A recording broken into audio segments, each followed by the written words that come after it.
Hello, everyone. Welcome to the Open Mic Comedy Podcast. I'm your host, Mark. If this is your first time here, welcome.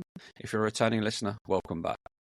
This podcast is here for those on the open mic comedy circuit, whether you're a comedian, an MC, a promoter, a tutor, or anyone who has any involvement in this industry. Even comedy fans who really want to spend their time in pub basements watching the possible stars of the future. If you're thinking about getting into the open mic comedy circuit and you want to know what to expect, this is most definitely for you. Today's guest is someone I started my comedy journey with, a man who's I've seen go from being a nervous pacing wreck before transforming into a confident performer the moment his foot hits the stage. His comedy journey has involved taking part in gong shows and also pitting his wits in a roast battle. So please welcome to the stage, Jacob Newstead. Hey man, how you doing? Yeah, not bad. Thanks for having me. I think that's the first time I've ever got an applause with anything comedy related. So it's good. It's a nice start. It was a beautiful intro. Thank you very much. It's okay. Yeah, no, it's good to. It's been a while, so it's good to see you. And you. So what's happened in this start of the year then for you? At the start of the year, I did a few gigs, a few bringer gigs, 5-minute spots, and then I went on to do a gong event. So yeah, no, trying to book, and it's just like balancing kind of work life and then doing this, well, trying to do comedy and trying to make people laugh, I suppose. Yeah. And writing as well, trying to write as much as possible. I don't know how you find it with writing, but sometimes you have an idea and sometimes it's like late at night or whatnot, and then you'll write it down, and then in the morning you'll look over it and it seems rubbish. And then sometimes you just try and sit there and you're just like, right, I've got an hour spare. I'll try and write something, and then nothing comes to you, and then you might get like 4 or 5 ideas at once. So yeah, still early on in doing this comedy adventure. Yeah, so as I would say. We started this together at the beginning of 2023, January, from memory. Was it January? Yeah, it's the first part I think we started. So for people that don't know, we both did the same course. With a comedian you would have heard on this podcast, Ben Clover, based in London. So I guess the first question is, why did you decide to do that? Well, there's 2 answers to that. I mean, like everybody that you'd meet like on here, and that you'll meet in the circuits. I mean, a lot of people think they're funny, or they're told they're funny at school, right? Yeah. And then you never really kind of know. So it's good to try something like this, and it makes you feel uncomfortable as well. But it was quite random. So I went out with my wife, and she was working the next day, and we've got kids and stuff, so we barely go out and do anything together. So we went out and we went to a pub, and there was like a quiz night, and my wife didn't really want to be there because of having a few drinks, and then it was just she knows how it'll kind of turn out, and she had to go to work in the morning. So we decided on Avatar 2. Went to Avatar 2, went to get the tickets. But after having about 3 or 4 drinks, I didn't want to sit down and watch Avatar, which is, a 7-hour film and whatnot. I've not seen the first one either, so I thought we can't do this. So it was around Leicester Square. Yeah. And then we looked on our phone, what can we do? And then there was a night, it was a gong show, ironically enough, at the comedy store. Mm-hmm. So we went there and was like, okay, it's in the middle, won't be too much drinking. And we won't watch something boring for 7 hours. So we went there, and I remember some of the people that came up. There was one person, and I think he started off by saying, if you look at my teeth and my accent, it's obvious I'm from Essex. Right. Instantly gonged off. Yeah.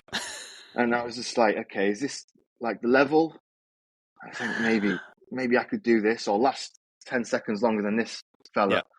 So I had a fantastic night, and I just loved it. I loved like the whole atmosphere of people heckling, comedians on stage looking a little bit flustered, some of them absolutely killing it. So it's one of those things, you just wanted to try it. So I looked online to see what you could do in London, and then that course came up, signed up to it. I think it was great. I don't know how many weeks we did. It was like 8 weeks. Something like that, yeah. And then from there, started doing it, fell in love with it. And I think there's a few of us still doing it now or trying to do it. And that's basically it. I mean, it culminated in what, like a showcase where people came over. It was like 5 minutes long. And then after that, I kind of got the bug, which a lot of people that you speak to on this podcast have, kind of thing. And it's quite addictive. like going out on stage or writing something that you think's funny and then finding out it just isn't, and just people won't laugh. And sometimes it can go the other way. You should be like, this is absolute nonsense. Should I try it? Should I not? And then you try it, and sometimes it goes over quite well. But yeah, it's like cliche, long story short, but that's basically it. I went to that night, first time I saw a gong show, loved it, and then wanted to try and get into it any which way. And I'd recommend anyone listening to this, if they can find some kind of course like that. It's not too much money. It's a laugh. You meet people. I mean, that's how we met. We've been friends for since it started, like a year. I think the course is a very good. It's a good eye opener into what you can do. I think I think without the course, there's no way on earth I would have ever done any kind of comedy, because I just wouldn't know how to. I wouldn't know what to do. You can write a joke, but you know the theory behind telling a joke, but when it comes to actually doing it, and you start mumbling your words and you start messing up a punchline and stuff like this, and it becomes a bit woolly and demoralizing when it doesn't work. So a bit of guidance and a bit of help and some structure, I think, is especially that the course gives you, any course probably gives you, is something that means people will take it further. Yeah, and I think also it's not like some people like turn their nose up at like a course, for example. It's just like a course to be funny, but that's not essentially kind of what it is.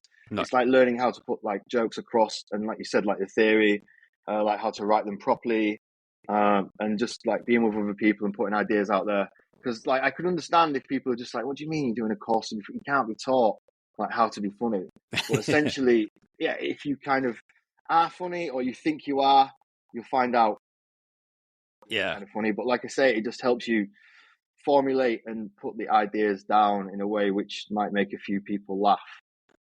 And I mean, it's just good anyway if you don't want to continue doing it and you don't want to spend, however long afterwards doing it, and you just want it's a good thing to do. It's like people do stuff with like white collar boxing. They'll do it for like 10 to 12 weeks and whatnot, and then at the end have like an amateur thing, and it's essentially that. You'll invite your family and friends and whatnot, and they'll come and watch, and then But, I think the confidence it can give you is something you can use in life, not just in comedy. Yeah, having the ability to go up on stage, and even if you're kind of used to doing it in a work environment, which is kind of how I started, is that you're not trying to appease people in a work environment, but if you can tell a couple of jokes, and if you can get a few laughs in that 5 minutes, you succeeded. You've made that connection with a group of people that want to be entertained and don't just want to listen how to fill in an Excel spreadsheet. Yeah, exactly. And I think as well, it's good to be aware if you do one of these courses, usually at the end of it, people are going to laugh, right? Because it's like your family and friends, and they'll be like quite supportive, even if what you say isn't necessarily that funny. But then when you start going out into the wild, and you go to like random gigs, it's dramatically different because people don't know you and stuff like that. So you could slay in front of your family, give you quite a nice supportive laugh, and then you'll go out to some random pub in Stockwell in front of like 4 people and a dog. Yeah. And you'll start saying, who's this bald idiot? Yeah. And and you'll feel a little bit disheartened. So I think it's good to be aware that they're dramatically different once you do that, because I was off a high from the course at the end of it. And then as soon as I did my next show, it was just straight back down. But you've just got to keep going. But I do think sometimes though that even the second gig or whatever, even if you don't get the full-on laughs that you was hoping for that you got in your showcase, just getting a couple more, just to get a couple along the way, it enforces something in your brain that says, I can do something. Yeah. Where it goes after that, it doesn't matter. But I do think there has to be that kind of attitude where you just go out and do it and find out if you can do it. Yeah, exactly. I think the course is such a great stepping stone from whoever runs whichever course, not just necessarily one we did, but there's loads of them out there now, and just give you that confidence to work out what you want to do and how you want to do it, and you go on the journey with other people as well. Yeah, and I think that's partly that's one of the most fun parts of it. You see how people develop. Yeah. And then you see how they get on and stuff like that. And I think it's a good bit of fun. Yeah, like even seeing your act and stuff. I mean, it's just like over time, it's just because I won't see you for like a few gigs and then you'll do this, that, and the other, and we stay in contact via WhatsApp. And then we bump into each other. It's good to see like how jokes like evolve and some of them you just drop and yeah, so it's good. So leading on from the course, so you've walked away from the course. You're on a high. You want to do some proper gigs now. I say proper gigs. So what's been the best and the worst moments you've experienced on a stage since then? I've not had a worse moment yet. I've like killed every time I've Mr. Modest. Worst one. I was in Japan and I went over there for work. Yeah. A friend that I know out there, when I lived out there, we met up and he said, "Look, there's a comedy night. I'm interested in comedy and whatnot." I've only done like 3 gigs before that. And we went there, I was in Tokyo. And then all of a sudden, I got called up. And he signed me up without me knowing. Right. And I didn't know whether to do like bits in Japanese or bits in English. I mean, you can't really judge like looking at a crowd if they speak English or not, because you don't know these days. I mean, you can't judge based on what someone looks like. Yeah. So yeah, I went up, absolutely bombed. I used like jokes that I used when I was like a high school teacher loads of like years ago, which were just silly, like primary school jokes. Nobody really laughed and nobody really cared. And it was like the longest 5 minutes of my life. So yeah, that was like one of the worst times. The jokes was just like a 5-year-old would be telling them, just trying to play on words and whatnot and experiences about Japan and stuff that wasn't even relevant in the news for like 10 years. So there's like people like 18-year-olds in the crowd that wouldn't have got any of it because I was in Japan 10 years ago from that time. So that was the worst. I've had plenty of them. Yeah, some of them in London as well, like in Stockwell.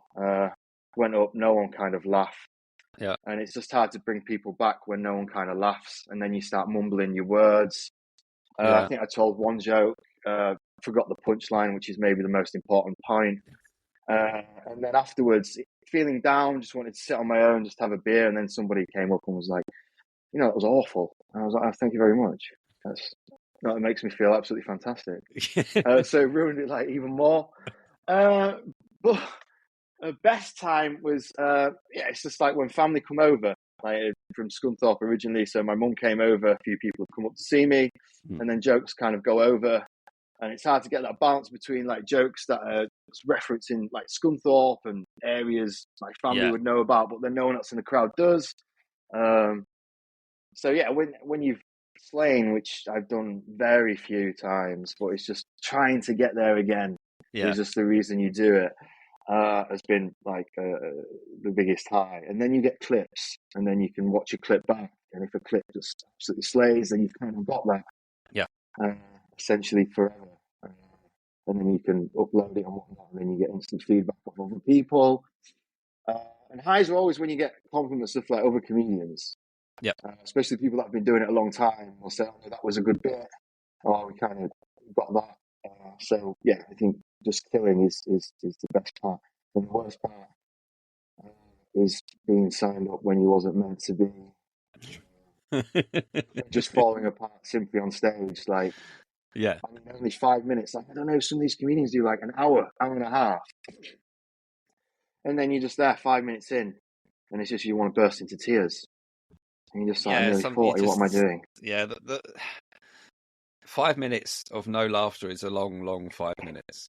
Oh, yeah. 5 minutes of laughter is just, it's over too quickly. But those pauses you put in and the waiting around, and you kind of go, that's the bit you should have laughed at. That's the bit I'm married, so most of my jokes never go over at home. I mean, I never get any laughs at home, but it's a lot worse when it's in front of like, I don't know, 30, 40, 50 people. It hurts a little bit more. Yeah. But yeah. So actually, there's one thing I wanted to touch on was that when we finished the course together, I went off and then started doing some gigs and stuff. You did a few, and then you went and did a further course as well. Yeah. So how was that kind of different in terms of Because I guess they class it as the improvers course, don't they? It's like the next stage on. Yeah, they say improvers, but essentially it's just taking your money for essentially the same, essentially the same thing. No, it isn't. It says improvers course, but it's I mean, you do similar things, but it's just 10 minutes, like longer than the other showcase. But I just thought it was quite good to write in those kind of groups, do some of those exercises. And like I said, it wasn't kind of much money. Good way to spend evenings, like outside of the pub, for example. Yeah.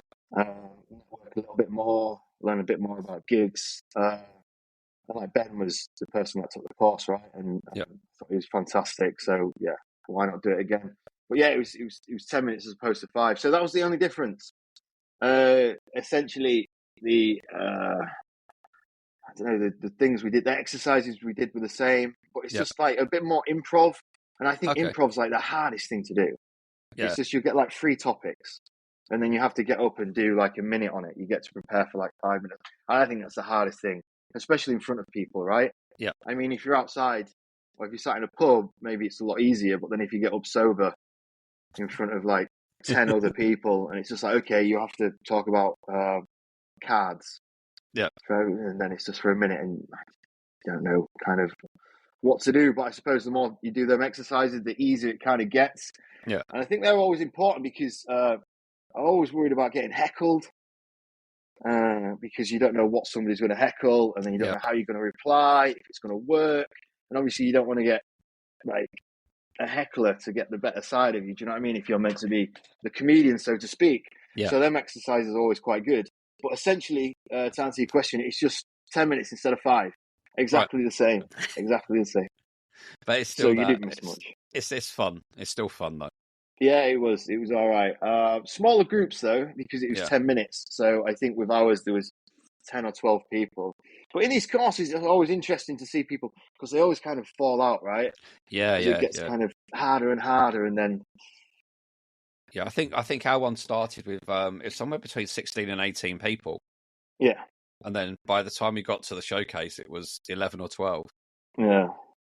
But I think what's fantastic about these as well is like if you go and you spend money to see somebody, right? You essentially know what kind of comedy they're going to do. Yeah. But when you're in these courses, it's like 10 or 15 people that just could have completely different senses of humor. Oh, like so somebody could be like super dark and like their interest in comedy is just, I don't know, stuff that you wouldn't essentially kind of joke about. I did bits about like Epstein and Rolf Harris and whatnot. And then you'll get somebody else that's just like acting like a dog on stage or something like that. I mean, it's just completely different. But it's quite. I think it's interesting that there's a wide variety of ages as well. People that go up and do it. Yeah. Because I don't think I was quite the oldest person, but I was definitely in the top 25% of the older people in our class. And I remember there was one thing we were doing. It was one of the I think it might have been the first day they put us in groups of 4 or 5. And you had to kind of do some kind of exercise. And I just heard from behind me in the group behind some kid he was 18, 19 years old, something like that. And there was a lady in the group called Katie, who I think was probably a fair bit younger than me, but still on the older side. And she was trying to explain to him what a teletext holiday was. Yeah. He had no idea. And it's quite interesting when you realise that how quickly the world we live in revolves. Yeah. To how you go from booking a teletext holiday to now booking a holiday online, and how they are actually very similar things. Yeah, but they're still two dramatically different things, but the premise is still the same.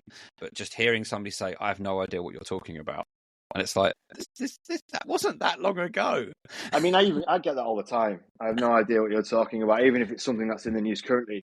But I remember teletext. There's not a day that goes by, Mac, where I don't think about teletext. CFAX. When I was CFAX.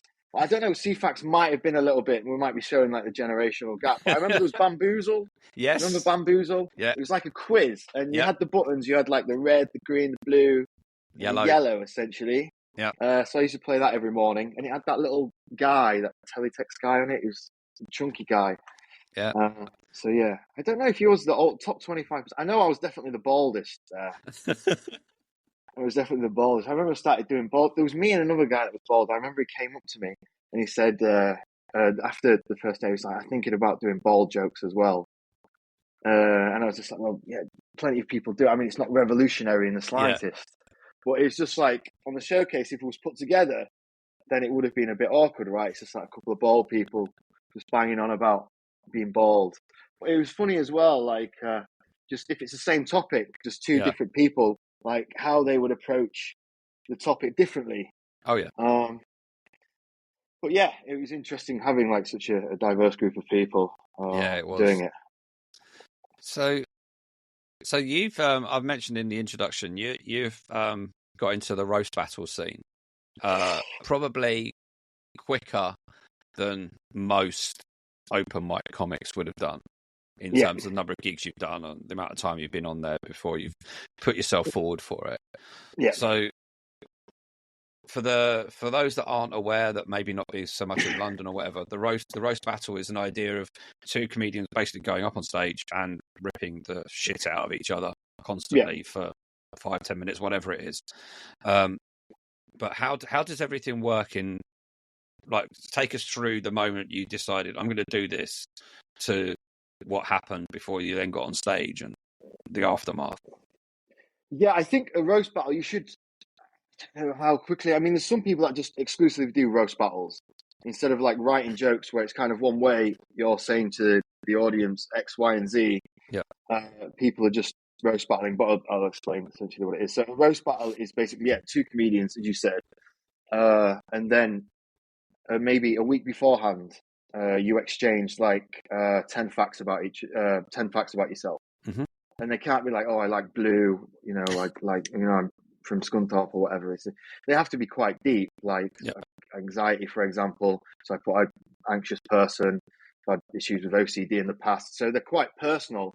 And then you get them off the other person, and then they're quite personal. And then you write jokes essentially about it. Mm. So you write 3 jokes. I mean, you do one joke, then they'll do a joke. And after you do or they do a joke, you've got a chance to rebuttal. But yeah, I did it quite early on. And it was, I went to one and watched it and I thought this was quite good. Mm-hmm. And in a drunken haze, I signed up and I thought, this looks like absolutely fantastic. And then I got an email like the next day saying, okay, you're on this date. And then you find out like who you're battling. And it was Luke Hall, good comedian. And he does quite a lot. I mean, he's known for it kind of thing. So I was like, okay, fine. And then, you essentially go up, do a joke, go, and then back and forth. And then it's in front of 3 comedians. Okay. I've been doing it like a long time. And then at the end, they'll vote, like, who they think won. And then, I think I lost like 2-1, but it was completely one-sided.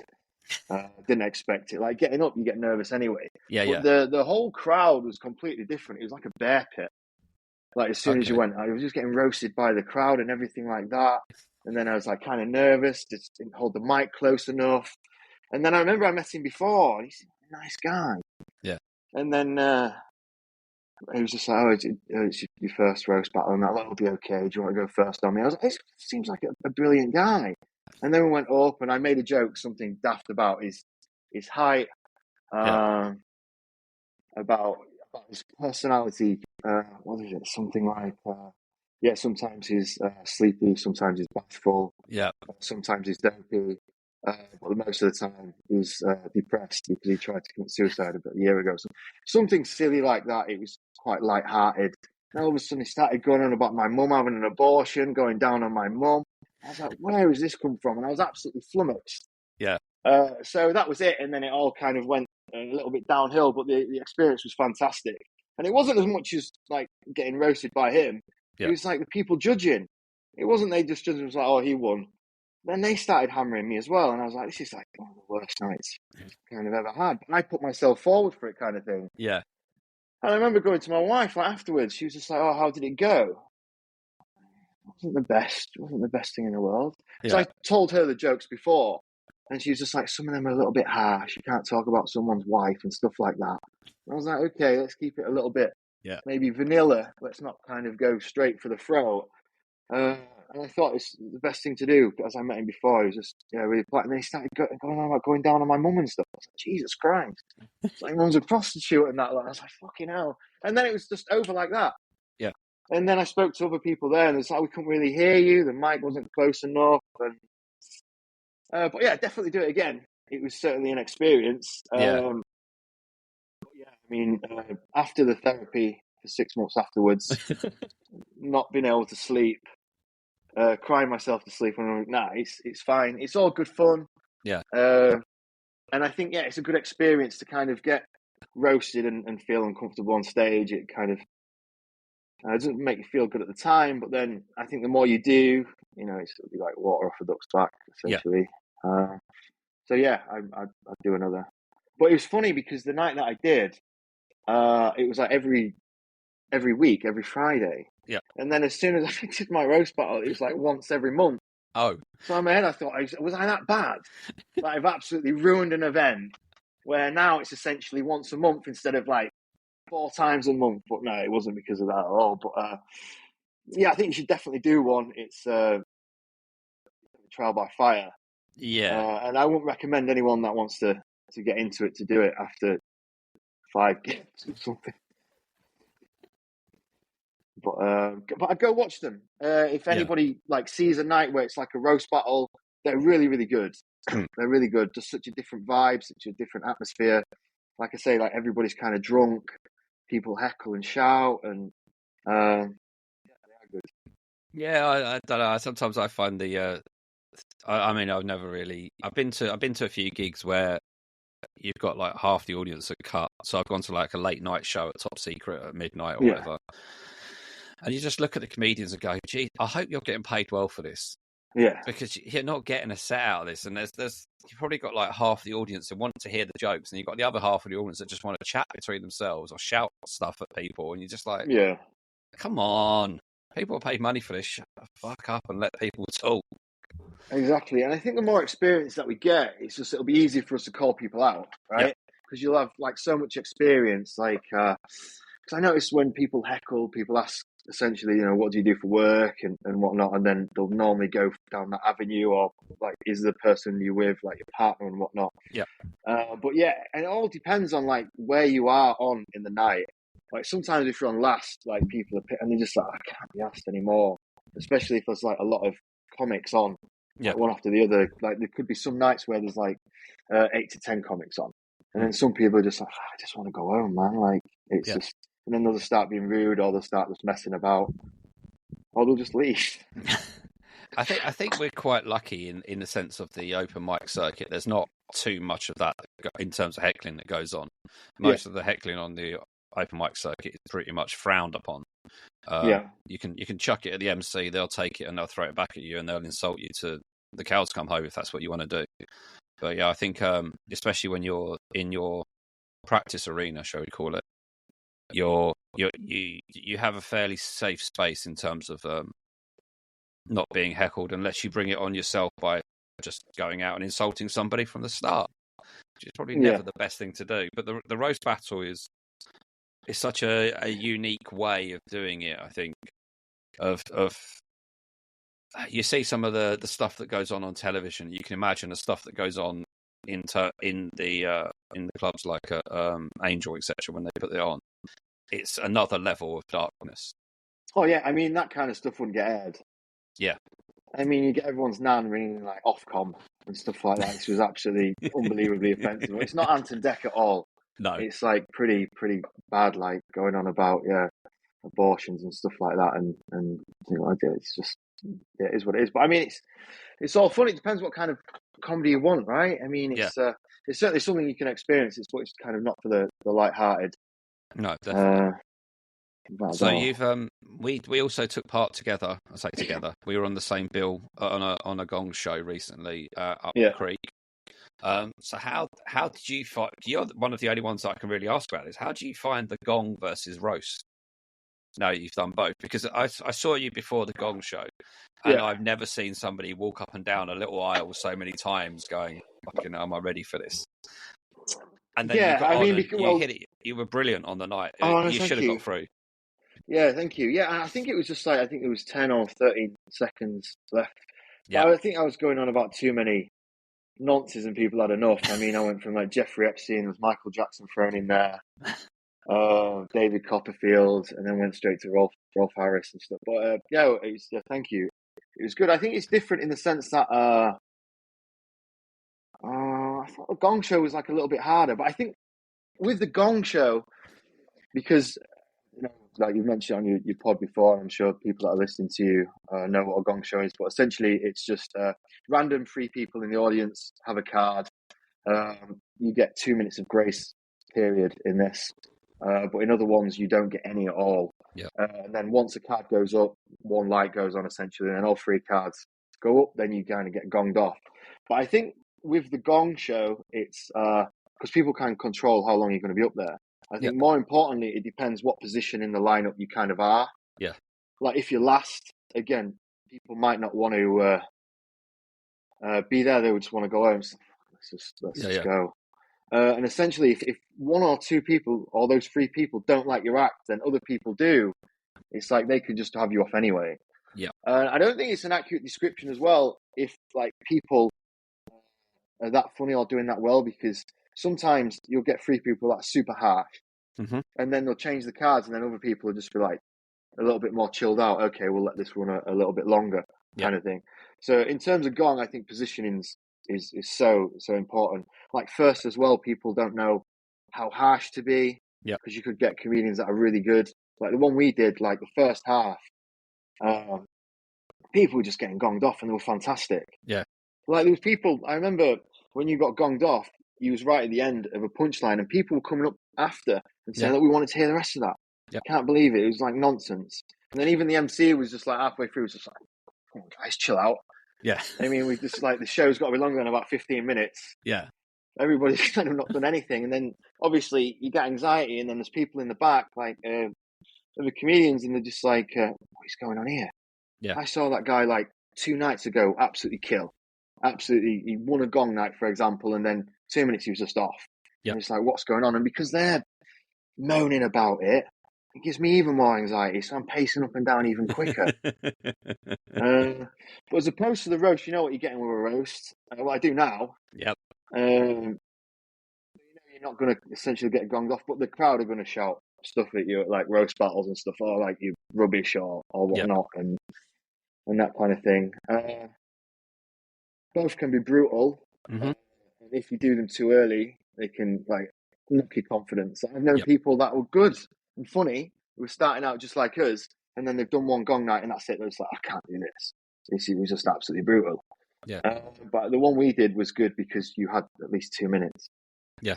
I remember I saw one guy that night I went to, initially my wife, went to Essex guy. There was a guy, I think came from Birmingham or somewhere, and he was dressed as Einstein. So he'd come all the way on the train dressed as Einstein, had everything, like the mustache, the hair. Yeah. And he was like in the back, like tuning his guitar up. And he was just like ready to go on. And he came out and he just stuck his tongue out off. And then he was just like, I can't be asked for this. I come all the way for this show and I've not been given like 10 seconds. Yeah, yeah. So, it's brutal. But I don't know. It's just, and you have to tell different kind of jokes for the Gong, right? Yes. Like you're saying, you kind of a long-winded joke. Like I've seen people do one joke, which absolutely slays for like 3 or 4 minutes. You just can't really do that in a Gong show because people just be like, where is this going? And then if you're off, and it's just like, you didn't tell a joke. Yeah. You just ranted about something that no one knew anything about, and then essentially you're gone. So I think you have to kind of win people over quickly. But I don't know. I mean, as I say, I'm just starting. So that was just my limited experience from doing one. But I'd do it again as well as I do the roast again. Yeah. Yeah, go on. I was going to say, the one thing I will... I'm not sure if I've said this on this podcast already at some point, but I do think if you're the sort of person that's going to do a Gong show and you're not entirely sure how it's going to go, have another gig booked in for within the next 2 days. Yeah. On a normal open mic night. that you know is going to be fine. So if something does go wrong, you have less time to ponder over it. Because I think that's one thing that a lot of people can do. I did it, is that you come off that stage and you're going over your head. What didn't work? Why didn't it? I don't understand. Usually that bit works, and that the night made no sense, and then you go back and you stew on it for 2 or 3 days. So now you've done a few gigs on the open mic circuit. Is there anything you'd like to see change on the open mic circuit? If you could have one wish to change, what would it be? Transport. Yeah. Like getting. It's like London, like transportation's horrible. Oh, come on. That's a typical Londoner thing. London transport is horrible. From London. Well, one thing what I noticed about London is, like, when I first moved here, like from the north, and everyone has so much more time for each other up there. I'll answer the question in a minute. And then when I came down to London, it's just like everyone bides in front of everyone and everything. And I thought, it's time. People don't ask people like how they are and whatnot. And now I've been here long enough, I'm turning into that arsehole as well. Yeah. Like, if some pensioner just won't get on, if you just want to push them kind of into the track and get from A to Z. No, but in terms of like the comedy, the stand-up scene, what I would change is I think the bringers thing is, it's essential, right? Especially when you're starting out, you need these bringer events. And I understand the fact that these clubs, they need to stay open. Yeah. Right. And like myself, I'm nowhere near as funny as a lot of these people that have been doing it for ages. Hopefully one day I might be.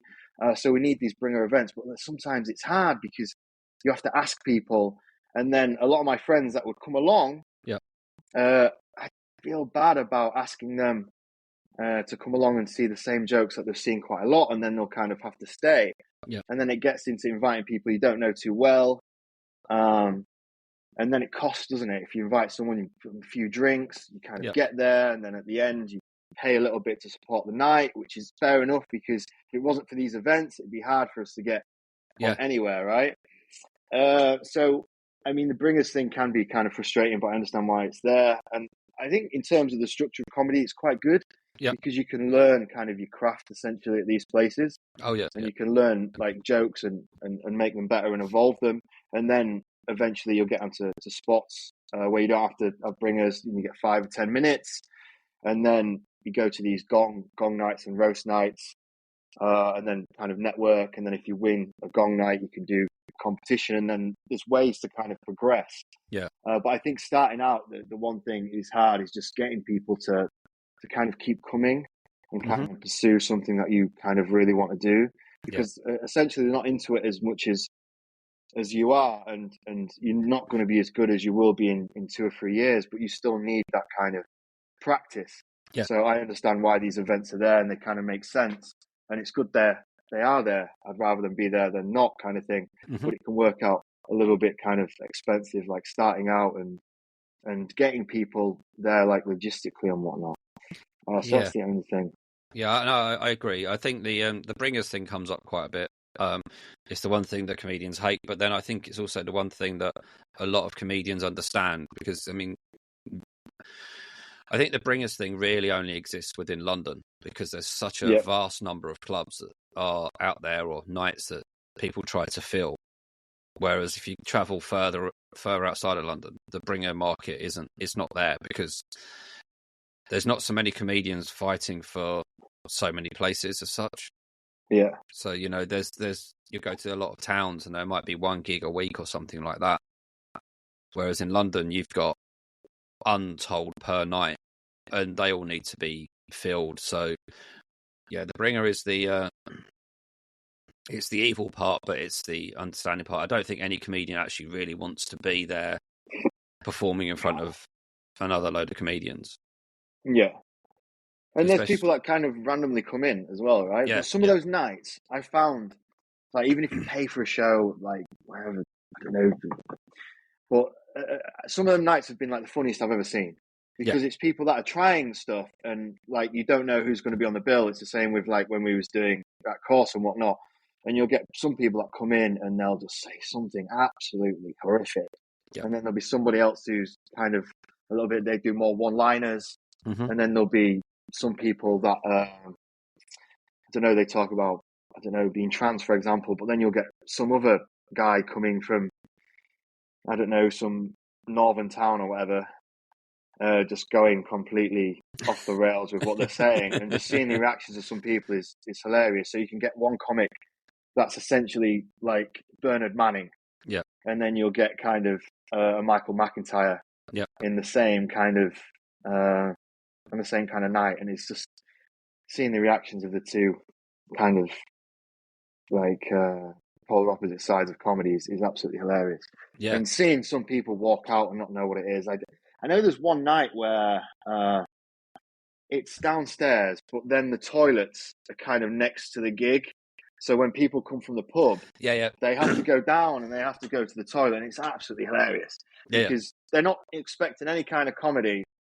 And then they just want to use the toilet, and they want to be with their mates, and they'll come down and there'll be some person going on about chemo or something, like, what is going on here?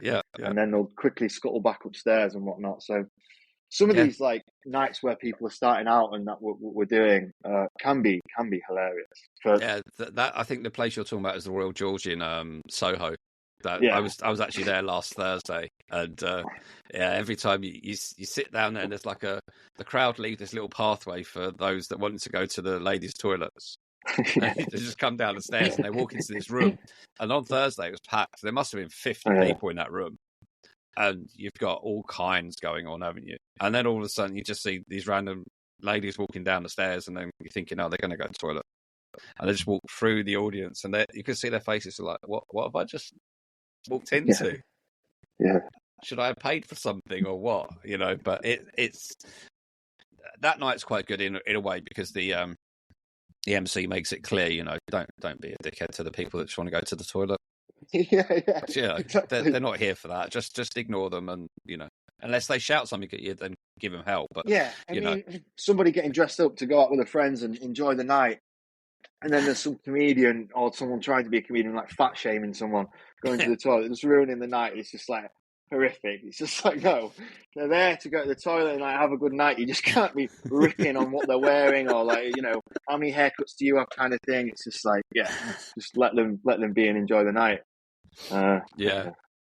So being on stage then, what's the I do love this joke, and I embellish it as much as you can, or love this question, should I say. What is your favourite or your best joke? How did you come up with it, and how has it evolved or changed over time? The best joke, it depends who you ask. Like, some people that have seen me will argue the fact I haven't told a joke. But in terms of the best joke, it was just my mum actually came from Scunthorpe to see me, and she's always had a great personality. I come from a single parent family. My mum's always like enjoyed the same kind of dark humour as I have. I always thought I was quite funny. So she was coming, and then I had a joke about her coming, and then at Christmas she got me a gift when I was younger, and it was an art set. It was from Rolf Harris, which essentially, I don't know anyone listening to this if they're art buffs, but Rolf Harris was an artist before he came into something else, or maybe he was always at something else. So anyway, it was just a way of going into that, and then I'd talk about the Mount Rushmore of nonces. So it was a way of doing it. But with that joke, how it evolved is just like, my mum's coming, I'm like, I'll roast her a little bit. So I was just like, my mum's come all the way from Scunthorpe. Can you please give her a hand, as she's just come out? She now identifies as a parent, which is hard for me, because for the last 30 years she wasn't one. So it was essentially that joke, and then she got me kind of a gift, which was a Rolf Harris thing. But then over time, I started adding a little bit more in about like my dad as well.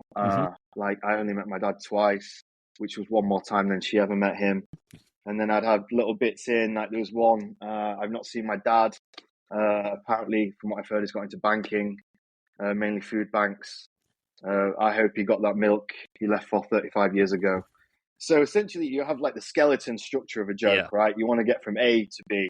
I want to go from my mum buying me a gift, which was innocent at the time. And then the gift essentially was a Rolf Harris kind of art set. which was true. Yeah. And I thought it was a funny bit, not after what he was doing, but essentially that was kind of okay. And then in between that, I thought, okay, I'll roast my mum, and then I started writing more kind of roasty jokes. And I mean, she really liked it. So it's good seeing like a joke kind of evolve, so to speak. When you add bits on, you take bits out. Yeah. And then there's other jokes that I've had that I've liked that I just don't do anymore. But it's just feeling comfortable like with the writing, because the first few jokes I was writing were just like, looking back, they were just kind of offensive, and they weren't that kind of funny. It was just I was trying to be dark for the sake of being dark. Yeah. Do you know what I mean? But then your writing kind of changes, and you realize, okay, this can be funny because of this reason.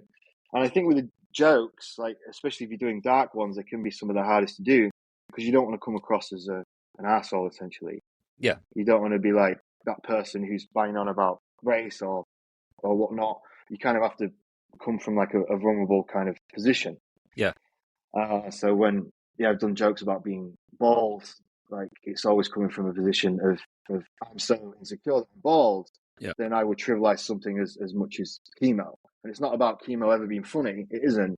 It's from the position of a guy that's so insecure of himself because he doesn't have hair. Yeah. He trivializes something so serious because of his own like narcissism or kind of insecurity.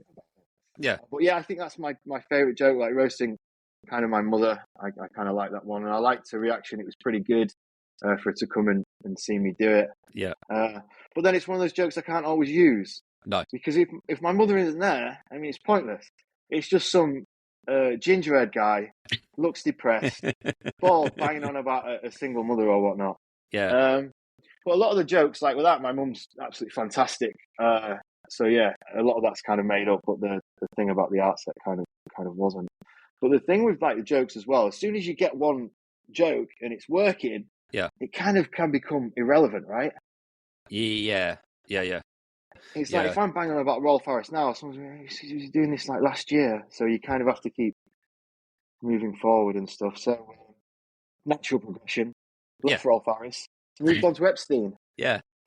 No, I know what you mean. It's I've got a joke that I really actually quite liked in my original set I ever did that just nobody would get now, and you kind of get to the point you kind of go, can I find another MP that I can use to take the piss out of in this instance that may be a bit more relevant? But then what you'll end up doing is you end up chasing your tail every few months, finding another one to try and shoehorn that name in a scenario that fits in with what the original one was. Yeah. Because I remember I tried the joke originally. This was, you got to bear in mind, this was after Matt Hancock was in the jungle and he was releasing a book. And I made a comment that a bloke, men's brains are so stupid. I mean, just take a look at Matt Hancock. He handed his whole WhatsApp messages to a journalist for a book and didn't expect them to get leaked. And now that was so long ago. It's just like nobody remembers who Matt Hancock is these days. No. It's just where can you take that? So that hasn't been said for about 9 months now. And I was like, I don't quite like that joke. Yeah, and as soon as it starts to get good, and then it's kind of like, you go back to the drawing board, essentially. But lucky for us, there's always going to be famous nonces and there's always an MP. Politicians, so they're always going to kind of, So it's going to be there. Not lucky is probably the wrong word, right? Because they're not good people. But there are always going to be people doing silly things that you can always kind of joke about. And I always think it's funny as well, as soon as something comes out, and you'll see it in the news, and you'll be like, all right, people are going to jump all over this. Yeah. And then you'll go to comedy gigs like the next, few weeks, and then a lot of people are trying these jokes and firing them out. Like I think King Charles, a lot of people have started bringing up him. Mm-hmm. But it just seems as though like Prince Andrew is the one that just doesn't go away. It's like he's always doing so. I mean, he's like the one that's consistently silly, right? Yeah. But no, I think joke evolution is once you get into this and you start. I mean, I rarely sit down and write jokes. They'll just random lines or words or things I'll see on Twitter or telly or hear in a conversation. there'll be a trigger point that I start thinking, okay, can I make something out of that? Yeah. And then that's the idea, and then the writing bit happens. I rarely sit down and go, I'm going to write a joke today. It's just one of those things that just kind of comes out of the blue. So I remember a time sitting with the wife on the train, and there's like a little table of 4 family, and it was like the kind of posh, the children are called Hermione and something else ridiculous. And sorry if anybody's called Hermione and thinks it's ridiculous, you know what I mean. Yeah, I should the have type named, of name that is more flamboyant than your traditional names. And they were being little assholes on the train. Yeah. And it was like the wife said, you should write a little routine about how the most problematic kids you've got out there aren't the ones on council estates that are setting fires to things. It's these little bastards on trains. Yeah. With the posh parents just like drinking their Marks and Spencer's Prosecco, waiting to get into King's Cross or something. It's like... Exactly. And since I've known you, since we've been mates for like over the last year, I've always noticed that you hate kids. Just all kids. Just hate them. Yeah, mine have grown up. I don't need to deal with anymore. I want peace and quiet. But I'm the same. It's like you've got an iPhone, right? You'll see something and it's and then you'll write it down and it'll just might be an idea. I remember I watched Ricky Gervais interviewed Larry David, and he was the same. He was just like, he just walks around or doing whatever, living his life. Yeah. And he has like a small notebook on him, and then he'll see an idea and then he'll write it down. And then when he's writing Curb, he'll have like 4 or 5 ideas. He'll be like, okay, this can maybe go with this, and this can go with this. And then he'll kind of piece together kind of an episode that way. So it's interesting to see like how people write. And I've heard of comedians that will force themselves to sit down with like nothing on around them. Yeah. And then they'll force themselves to write. I just find it hard. I'm like similar to you. You'll see something or you'll observe something and you're like, that's actually quite funny. Mm-hmm. And then you'll write it down. But I don't know. It must have been harder for comedians, right? Like back in the day, because news wasn't that. It wasn't news like as easy to access as what we do now, like on our phones and stuff. I suppose there was CFAX. Yeah, teletext. That might have been one. Teletext. But yeah, essentially it's the same, right? But then I guess everybody would have watched the same TV channels or read the same newspapers. So the focus would have been on a particular topic, whereas at the moment it's so spread out. You would never have made a joke about the American president back in the 70s, probably, because nobody in the UK would have known who he was. Yeah. But now the news is so everywhere that there's got to be some people in the audience that are, that are going to pick up on something. And it's that thing where you get that little bit of laughter from somebody, which then releases the call for the next person next to them to start enjoying it and laughing along, even if they don't quite get it all. They understand there's a premise in there that's quite funny. Yeah, I mean, it seems like an easier time. Even booking gigs, for example, just going off topic slightly, just like do it through your iPhone and that lot, right? And then you can see what people are like through like Instagram and networking that way. I don't know how you do it back in the day. Like you just walk up to somewhere and just be like, yeah, funny. I've told like loads of jokes before, because you wouldn't essentially know, would you? No. Like when you apply for stuff now, like people listening kind of won't know. You kind of have to send a video in. Mm-hmm. And then they'll look at that video, they'll be like, okay, I get an idea for what this guy's kind of about and what kind of jokes he tells. You couldn't do that like a long time ago, right? I think with them, though, it's back in the day for those open mics, they were the ones that you turn up to a pub and they'd have a bucket, you put your name in like karaoke, wouldn't you? Yeah. Drawn out, you go tell a few jokes that you thought were funny, and that was it. Yeah. You'd seen Jim Davidson on the telly and thought, he's funny, I'm going to do him. And times have changed. Yeah. But essentially, you sometimes get that. I remember we was at Richard Parr's event, right? And then we went in and there was a few people that were drunk in there. And, when people have a bit to drink, it's like, it's like karaoke, I can do that. Yeah.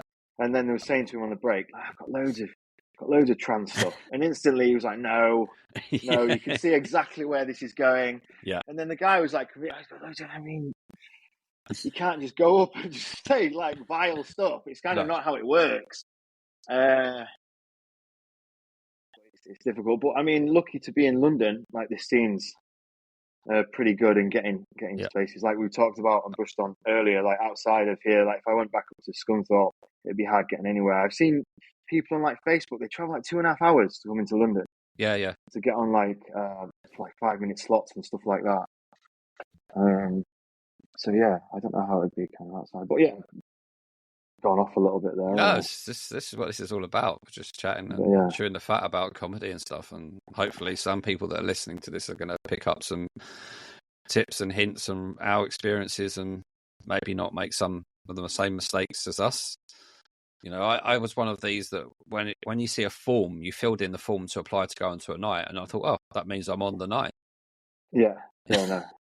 And then you don't hear anything in your email saying, so what happens on this night? Oh, no, you're not accepted. Oh, okay. Okay, I need to understand this situation. But yeah, it's just... Yeah. Oh, and you get no feedback either. No. It's just like you'll apply somewhere and then you'll know someone that's got on, and then you kind of haven't. It's what was it? Was it the jokes? Was it like what I was doing? Because you get no feedback. Yeah. Or you'll just be like, nah, no, thank you. And then or you'll get like nothing at all. But normally it's pretty good to get onto stuff. But I always find it harder to get like longer than 5 or 10 minutes anywhere. Oh yeah, you'll never get. I don't think in London the stages we're at, you'd get any more than a 7 at the moment. Yeah.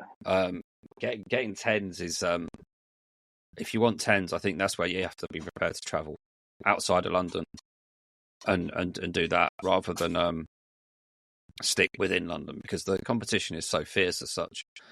But there are some nights out there that some people may have heard by the time this goes out that they try to give a couple of like 10 spots out for people that are progressing well. And there's also some that like to do split MC jobs as well, which is quite a nice idea, I think. And that's something that a lot of comedians would take up if they get the chance to. Yeah. You know, even if it's not doing it for the whole night, just do like for the first half or something, just be the MC for that half. And the MC role kind of will give that comedian the chance to mess about with, 1 minute, 1.5 minute jokes that they've got. Yeah. Learn how to play off a crowd. And then if at the end of the day, if it's going badly, just introduce the next act. Yeah. You don't have to be stood there for 5 minutes dying on your ass. But the MC is like one of the harder jobs, and it's important as well, especially with like new comedians, because if the MC doesn't care, like I've been at some places and MC's just too hungover or something like that. It's just like this is Jake, Jake, whatever his name is, he's up next. Yeah, and then it's just like you'll go up and the crowd are just like not into it at all. But have you done your first MCing? Yeah, because I know you're booked in, right? By the time this comes out, I will have, but I haven't done it as yet. No, I'm really quite looking forward to it. I was very apprehensive about taking it on. A friend that runs a local night to me just asked me, "Have I ever done it?" No. Would you like to do it? Maybe. I kind of said to him, "Give me a couple of days to think about it." But then I thought about it after a day, and I was like, "Well, it'll give me the chance to." It'll give me a chance to flesh out the notes on the phone, because there's stuff in there that can lead to jokes, but they may not lead to. They may not be sensible enough to put into a routine at the moment, but it'll be the first time I can say them and get that kind of stuff out there and off my head, and not have that thing where, oh shit, how can I build this into this whole set and still keep everything making sense? So I just said yes. I'll do it. I'll do it for the whole night as well. I'm happy to give it a go. If at the end of the day, as long as the comedians smash it out of the park, it doesn't really matter what I do. Yeah. If my jokes go badly, but as long as I can get people clapping before the comedians come on, and everyone has a good time, and the comedians are remembered, job done. But then it could go the opposite way as well, right? Like the comedians could make it easy for you, but then they could make it really bad. If they go up and then they just start just bombing everywhere, there's some horrific jokes going down, then you kind of have to bring the crowd back, right?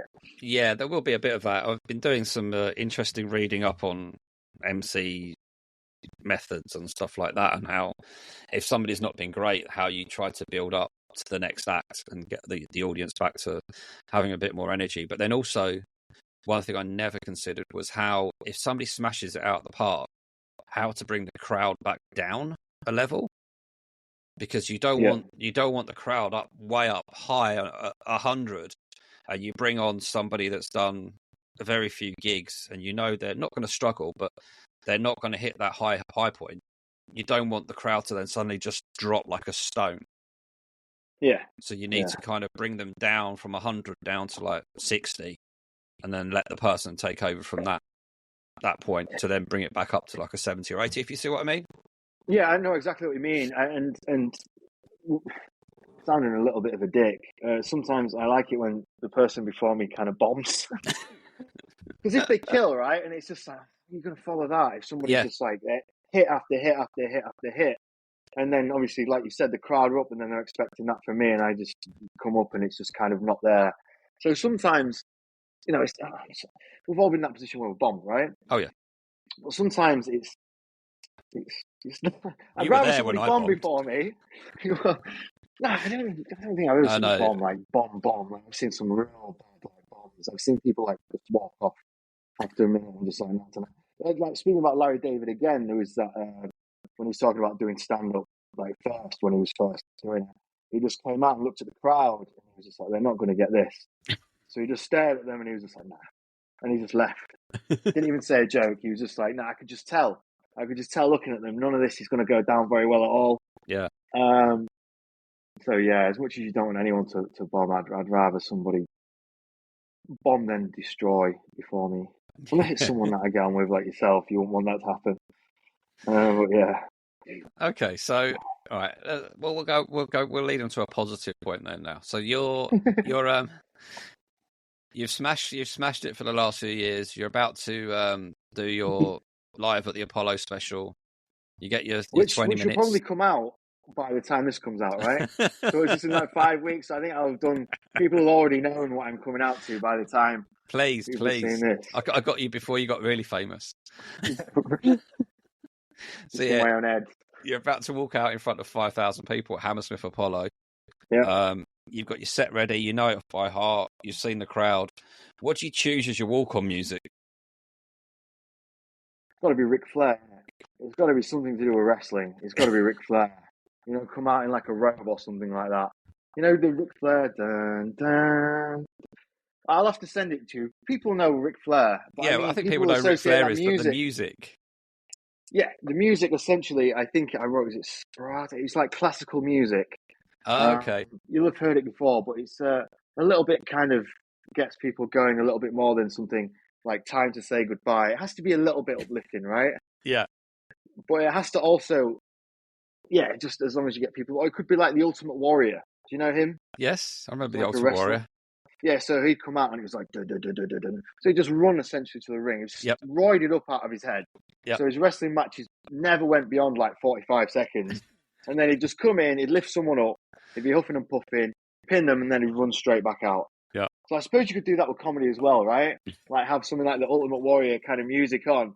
You sprint out onto the stage, you just do one joke. That's it, 45 seconds, and then just sprint right back off. I don't know if they'd have you back at the Apollo. People have bought tickets. It's just like, I was Jake One. It was all right for as long as it lasted. I think it was like a minute long. But yeah, it'd have to be some kind of wrestling kind of music or something like uplifting. Yeah. It can't be something too drab. But I don't know how you'd associate it with like your act as well, because it kind of has to be. I mean, if your act's dark, I don't know. Yeah, Ric Flair. People who listen to this will know like who Ric Flair and his entrance music is. I'll send it to you after this. It's fantastic, and the way he comes to the stage as well is absolutely fantastic. He's always in like a robe that's kind of lit up. Yeah, takes it slow. Talks to the crowd and whatnot. So it'd have to be that. I think.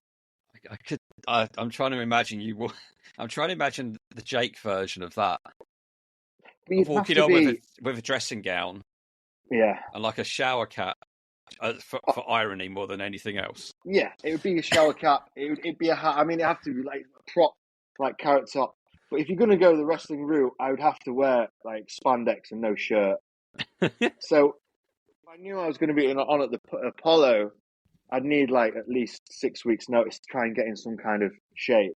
Yeah. But I don't know many comedians. I mean, there's Bert Kreischer that just go up and do shirtless at the Apollo.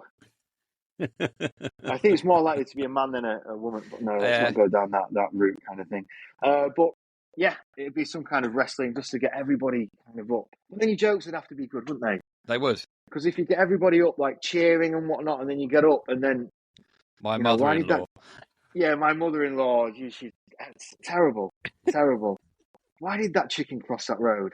Knock, knock. Yeah. That kind of stuff, it'd go down terribly. Yeah. Okay. So Ric Flair, the low-budget version of Ric Flair, that'd be quite funny. Low-budget version of Ric Flair as well. If you see, like, there's a really good documentary, is it kind of a documentary about Ric Flair? It's like on 50-50, and it's about how he was like, he's been married like 8 or 9 times, about his womanizing ways, and he'd come out with this like white, silver mullet, and amazing kind of aviator shades, and talk absolute drivel for like 15 minutes. It was all fantastic stuff. Going on about like snakeskin shoes and whatnot, and people were lapping it up. So if he was going to do something like that, a lot of people would associate it with him rather than some bald, unhappy wannabe comic from Scunthorpe. So I might have to give it kind of a second thought. But yeah, something like that would be great. But like I said, yeah, uplifting. It kind of have to be. But do people come out to music at the Apollo? They must do. There must be something. Yeah. I've seen a few, but it might be even just.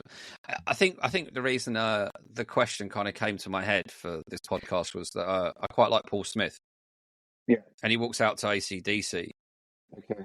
And that kind of just like that big punch and and it just made me wonder. It's like, if you could pick what it was going to be, what would you choose? And that was just I mean, that's a good one. Is that? I imagine is it Thunderstruck? I think it's Back in Black. I think it is the one he comes out to. Well, I mean, that suits his act as well, right? Yeah. Because he goes into the crowd and it gets there. I mean, yeah, something like that's a perfect choice. Something that hits hard. I couldn't imagine someone coming out to Enya. Like Enya, like Sail Away and whatnot. Someone kind of drifts out and then they start telling X, Y, and Z. But I suppose it could be a juxtaposition if you come out and start doing really dark stuff and you come out with something as beautiful as Enya. Yeah, the other reason that kind of came into my head as well was because I don't know if you ever listened to the Have a Word podcast with Adam Rowe and Dan Nightingale. It's probably the biggest comedy podcast in the UK. But what they did at one point was they both went on tour at similar times, but they got to pick each other's walk-on music. Okay. And I think there was a thing where they were discussing that you can't be too harsh. The person that goes first can't be too harsh. Yeah. Because otherwise it's going to come back tenfold.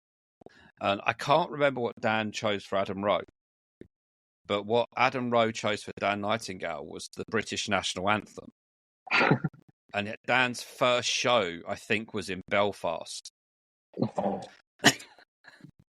Okay. Oh, that's great. So they didn't know, like, previous to, like, walking on what it was going to be. Oh, they knew what it was going to be when they were walking on. But the audience didn't know. So you can imagine, I think Dan Nightingale's got a video clip of him going up to the sound desk before, when he's got there to do a sound check. He says, "Oh, yeah, can you play this for me when I walk on stage?" And they're like, "We're not going to play that." He says, "No, you've got to play it." It's like, you really don't want us to play that now? Like, no, I need you to play it. Yeah, I mean, that's really good because winding people up or annoying them before you actually do your set would be like, how could you follow that kind of thing? But it's such a good thing because he can then explain to the crowd, whilst after they've all been booing for the last, whatever it is, 45 seconds, why it exists. And then it becomes the fun story of why it exists. And it leans into the set and stuff like that. So I think it's actually quite good. It's because it's not like it's people have bought tickets for a comedy club to see some random person. They've gone to see a particular person.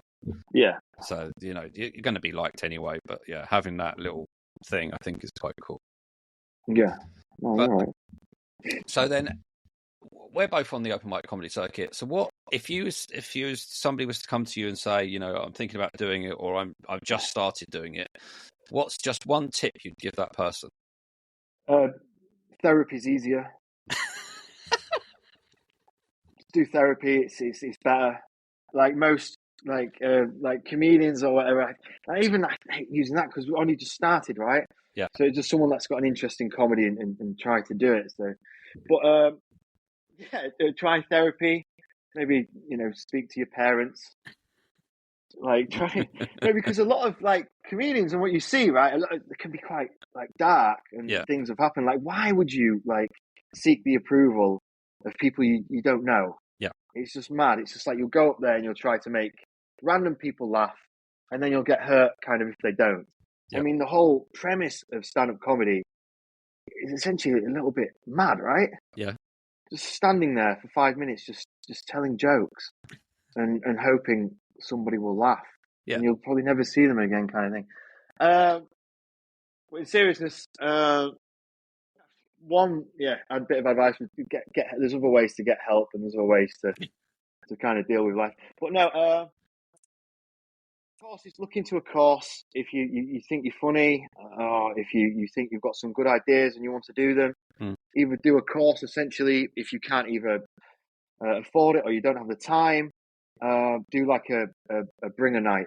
There's plenty of places that are quite funny around London, like the ones in Stockwell. G&B is really good, and like usually the MCs know kind of what's going on. They say at the start, this is for either people trying new material or people that are doing it for the first time.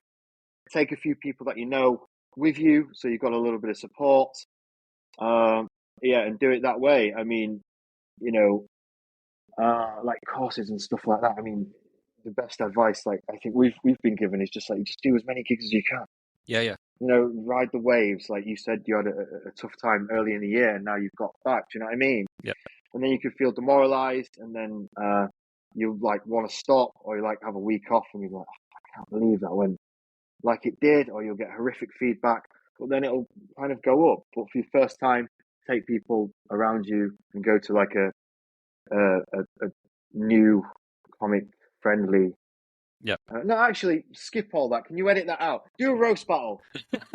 Just for your first, do a roast battle with someone amazingly experienced. Just do that.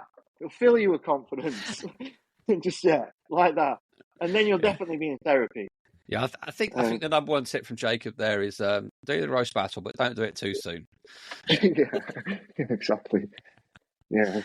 Cool. There is if you've listened to this podcast before, you'll know what's coming up. We're going to finish on what I like to call the Comedian's Challenge, which I have a book here, which is called The Little Book of Shit Jokes by Sid Finch. And I'm asking every comedian to pick a joke from this book to put into their set, record it, post it, tag us, etc., etc. The only thing is that you get to pick your joke, but you don't get to pick it by the joke itself. You get to pick it by page number. Okay. And if you pick a page that somebody else has already chosen, then tough luck, you have to pick again. So you up for that? Yeah, the only thing I'm worried about with doing this is it might end up being better than anything I've written.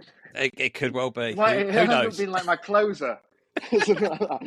It was like, the only joke you had that was any funny, like, funny, Jacob, was like your last joke. Where'd you get the book of shit jokes? And that was it. The year doing it, and then anyway. So you can pick between numbers between 5 and 95. 77. What was that? 77. 77. 77. Okay, you've got 2 jokes on this page. You can either have joke 1 or joke 2. Joke 2. Joke 2. Okay. The joke I want you to tell to an audience and have it filmed is, a book just fell on my head. I only have my shelf to blame. Okay. I mean, everyone likes literature, so it'll be relatable to everyone. A book just fell on my head. What was it? A book just fell on my head? I only have my shelf to blame. It's actually interesting to see how these I've seen a few of these now, how people have incorporated them into their set. Yeah. If you want any ideas, I would strongly recommend having a look at Chris Alley's joke. It was very well done. He incorporated it quite well into his set, and then he tagged on to the end of it, which was quite nice as well. So it didn't sit in isolation. It actually formed part of a little 20, 30-second bit. And I thought that was pretty cool. I mean, you're going to have to incorporate this with something. Oh, I just might, like I say, just get my wife on the iPhone to play that Ultimate Warrior music, fire onto the stage, just do that joke and then fire off. Or alternately, do it like a gong show. Have that as like your first joke at the gong show and see if you can last more than like 10 seconds. See that way. But no, it's clever that Chris Ali, like I saw you've actually put out, you've shared it. Yeah. If you could tag it on with something. But usually if you do like a very dark joke, I've always found, and then you afterwards go straight into like an Ant and Dec joke, for example, or something really light-hearted. And then, that kind of up and down thing. But no, it's good. No, he's already thinking how to use it. 100%. I'm going to do it. Good. 100%. Don't know if it'll be a gong show though. I'm not. I wouldn't advise using it at a gong show. Don't waste that chance. Imagine though, when this comes out, if I actually was on at the Apollo, I did this joke and it slaughtered. Dressed as Ric Flair. Viral. 500,000, followers on Instagram and stuff. But yeah. So what is your that brings us nicely actually to the kind of the closing part. So what how can people find you on Instagram, etc.? What's your handle and what do you put on there? It's at Ginger Jacob. So it was Ginger Jacob, but I got hacked like 2 weeks ago, and I think it took me like 4 or 5 years to go to 600 followers. Yeah. Or something like that, and then you just go back to square one. And it's hard as well, because I don't know if people like, when they book you or whatnot, they'll like look at your Instagram, and it's like, no one likes this guy. It's like, the only people following is like his mother and his dog. So I don't know if he's going to be any good or not. But yeah, at Ginger Jacob, so GinjaJacob. So if you see what I did there with the spelling. Yeah, very clever. I thought so. It was like I was like 14 when I did that. I used to play online games, and then that was like kind of my tag. I remember you saying about my email address. Obviously, I won't say it now. It was like, what kind of email address is that? And it was the first part of my university email address, which was it 2007 now? I think that was. Wow.